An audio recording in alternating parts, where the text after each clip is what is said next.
இந்திய அரசியலில் கருப்பு பணம் மீட்பு ஊழல் ஒழிப்புன்னு நம்பிக்கையை உருவாக்கி பாஜக ஆட்சிக்கு வந்த மாதிரியே அமெரிக்காவிலையும் பொருளாதார பிரச்சனைகளை முன்னிறுத்தி ட்ரம்ப் ஜெயிச்சு வந்தாரா சொல்லிக்கிட்டாங்க.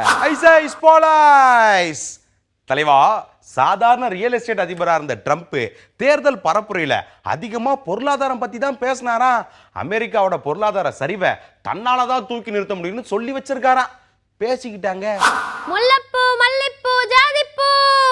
அப்பாவோட வழியில தொழில் தொடங்கி இப்போ அதிபரா மாறி இருக்கும் டொனால்ட் ட்ரம்ப் 30,000 கோடி ரூபாய்க்கு அதிபதியாம். தேர்தல் பரப்புரையில நம்ம ஊர் மாதிரி புகுந்து விளையாடினாராமா சொல்லிக்கிட்டாங்க. தேர்தல் செலவு பில்லியன் டாலர்ல இருந்தாலும் தொழில் அதிபர்களுடைய கையை நீட்டி நன்கொடை வாங்கலையாம். ஜெயிச்சதுக்கு அப்புறம் பிரதிபலன் எதிர்பார்ப்பாங்களேன்னு சொந்த பணத்தையே அள்ளி விட்டாராம். பேசிக்கிட்டாங்க. ஐயா, அமெரிக்காவில் வெளிநாட்டுக்காரங்களுக்கு அதிக வேலை வாய்ப்பு இருக்கிறதால உள்ளூர் மக்கள் முன்னேற முடியலன்னு ட்ரம்ப் தேர்தல் பரப்புரையில் சொல்லியிருந்தாராம். இப்போ அந்த பிரச்சனையை ஆற போட்டிருக்காங்களா. பேசிக்கிட்டு தாங்க ஐயா. ஜனவரி மாதம் பதவியேற்பு விழாவை சிறப்பாக செய்யணும்னு வெள்ளை மாளிகை வட்டாரத்தில் பிளான் போடும் குடியரசுக் கட்சிக்காரங்க ட்ரம்ப்போட செயல் திட்டம் பற்றியும் ஆலோசனை நடத்துகிறாங்களாம்.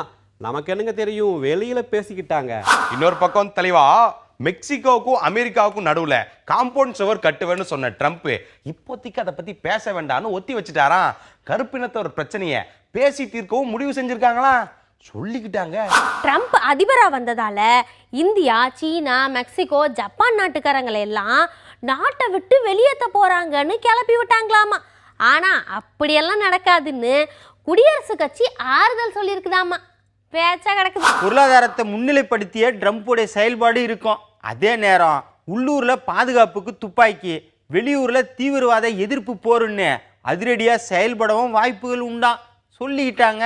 ஐயா, இந்தியர்களோட வேலைக்கு பாதிப்பு ஏற்படக்கூடாது. அதே நேரம் அமெரிக்கா இந்தியா உறவும் நல்லா இருக்கணும்னு ரெண்டு தரப்பும் நினைக்கிறாங்களாம்.